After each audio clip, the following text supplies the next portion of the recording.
college shouldn't be a separate entity from the community. Because learning, it implies that learning takes place only in one context. And that context is this classroom. And that's limiting. That's limited thought. We had 5 internships in the early years. So from day one, you were involved in the community. We graduated in such a way that they would start out with smaller roles of volunteering, and then they got into fairly sophisticated roles.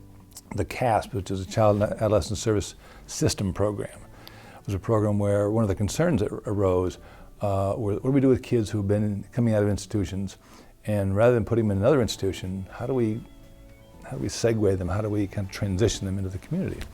And so, and hard to place kids. These are tough kids, and so we developed a program which is a wraparound service.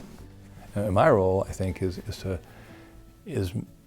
in part certainly to be a conduit for others, either students and staff or other community members, and help them get involved in some respective activities. Both internships, I had the pleasure of having him as a co-advisor, himself and Professor LaRosa.